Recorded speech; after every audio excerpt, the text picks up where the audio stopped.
Water temperature this morning is 52.7 where I'm at. I'm over about 40 feet and I got 2 lines out trolling. I marked a fish already in that 25 to 30 foot range as I was descending out over deeper water. Right now I'm heading towards a mid-reservoir island, and I'm just going to circumnavigate around it trolling, see what I can find. Hoping for some walleye. I'd be happy to catch some bass or some or muskie. I do have a bigger muskie plug here. I'll probably troll a little bit later today. Trolling's certainly a multi-species sort of endeavor. You never really know what you're going to pull up. Something on this. I may have just picked up a branch or something. I'm not really sure. Definitely bogged down. Yeah, I found the grass. Well, it's interesting. We got grass beds out here. I'm gonna use this opportunity to throw a bird's nest. Make a turn in my trolling pattern. I was heading this way. Now I'm gonna take a right turn to follow the outer contour of this. I kind of want to stay over that 25 to 30 foot range. So let me make a right turn. Hopefully I don't snag up anymore.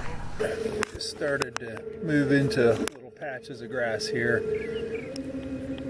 See if I can keep on that 1.3 miles per hour. Just kind of run circles around the back of this cove, intercepting the grass. Here comes some more. Yeah. Some of that may be bait fish, some of those perch. There's some grass. So I'm looking down at the tip of my rod, and I'm just seeing, is it vibrating at the right? Whoa, this one go? Yeah, that one's just hitting some stuff. It's digging into the grass. That deep diver. So looks like the shallow one may be a little bit better. We'll see. Decided to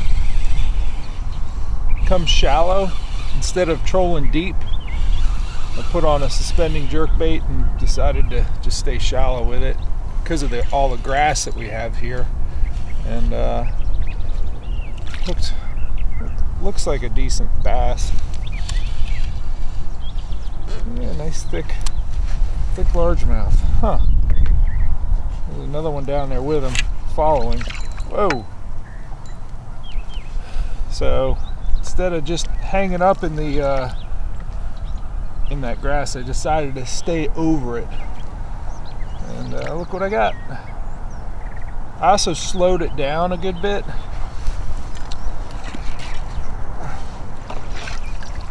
That's a nice chunk of a bass.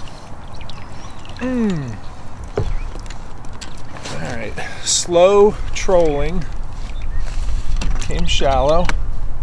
I think I was about 1.3 miles per hour, whereas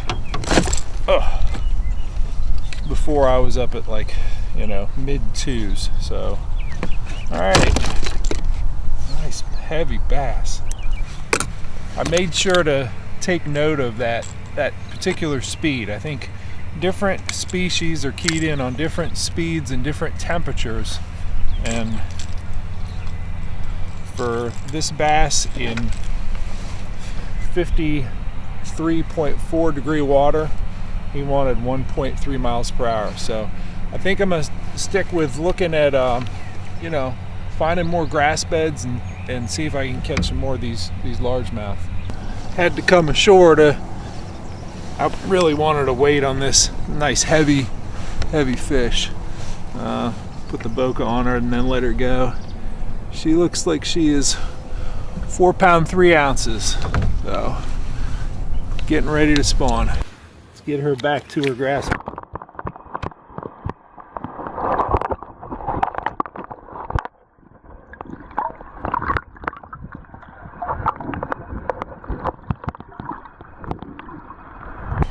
Let's take a look at the bait I was using. There are yellow perch in this reservoir, and that's a yellow perch pattern. I'll let you get a closer look. Lucky Craft pointer. It's a flash pointer 100, I think. So 3 treble hooks. Even at that very slow trolling speed, because these hooks are very fine wire, they grabbed hold of that fish. Unfortunately, they also grabbed hold of all the grass. So using one with a shallower bill is allowing me to stay above it just a little bit. But I'm gonna try, you know, as I head up this shoreline, I'm gonna get one with a little bit deeper diving bill to be on my right in the deep water, and one on the left in the shallow water. And we'll see if that does any better. So here's a little bit of insight on how to basically trace a depth contour. And what I'm using here, I do have the trolling motor going at a fairly low speed. Actually, I'm going to bring that up a little bit. I'm going at 1 mile an hour. I'm going to bump that up to 1.3 because that's what I got bit on last time. And you know, I'm looking at how deep I am. I'm at 10.9 there. It's not a lot going on here, so I'm gonna turn the boat to the left by using my foot pedals, and that steers the motor. I'm actually using the rudder cables, and you can do this by paddling as well. But I'm turning in towards shore, and we'll see if we're coming a little bit shallower. Yep. And hopefully we get into some of that grass again.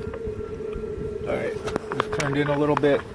Now I'm gonna straighten out and just follow that 8-foot contour all the way up to this this next cove right around the bend. And I think we should get one right on that corner as we round it. That's where the last one was, on the kind of on the point leading into it, just on the inside of it. But you definitely want to constantly monitor how deep you are and find that happy place where, you know, you have, you know, your bait. There's the deep diver that's not bogging down, and then the shallow diver on this side. You know, just steer left and right just to maintain whatever depth contour you want to stay on. Sometimes trolling just leads you to the place where you don't troll, and I think that's the case here. I just lost a nice fish on this riprap shoreline. I drifted over it, came back, saw the fish cruising around in the riprap. Now I'm going back in with the soft plastic on a dragon head. See if I can pull a nice fish out of here. I see him cruising. I see either bluegill or perch down there, and I can see him scooting in and out of the rocks. So I got a fluke on a dragon head. I'm gonna toss that up in there, see if we can make something happen.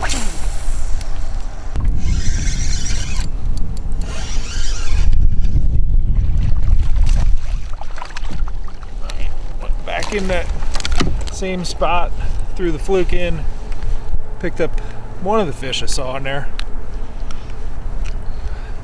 See a little guy. Speed and temperature has a lot to do with what kind of fish you end up hooking into. I would say that the colder it is, the more likely you are to catch the toothy critters, the walleye, the muskie, in the northern pike. I actually got a northern pike last time, and I was trolling fairly quickly. So these more northern species can handle moving a little bit faster than a largemouth can. So that's why I'm only going 1.3 miles per hour or so in this 53-degree water. Round in the corner. That feels heavy.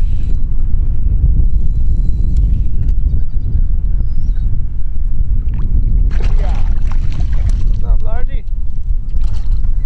That one I was actually trolling, and I had my hand on it, and I was able to give it a little bit of a rip pause. The one on the outside was in the rod holder, just moving at a fairly steady pace. So maybe something to the variation of the trolling speed. I still maintain that 1.3, so that average has been good. But you know, it was not a whole lot different than just casting and retrieving. It's just that I was under power, so I was covering a lot of ground. You know, you put it out there. See if I get another one off that point. You put it out there, you move, you rip, you move, you rip. You don't actually reel it in. Just helps you cover a lot of ground. Back to the same point, ran at it a different direction, hooked up again. These aren't big fish, so I'll probably keep moving.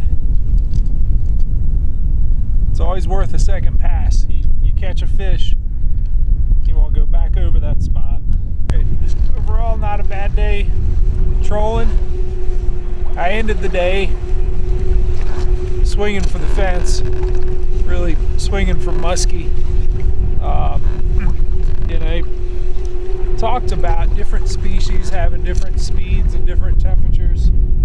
Really cranked it up to 3.5 mile an hour, and obviously gave them something that the muskie would want to eat.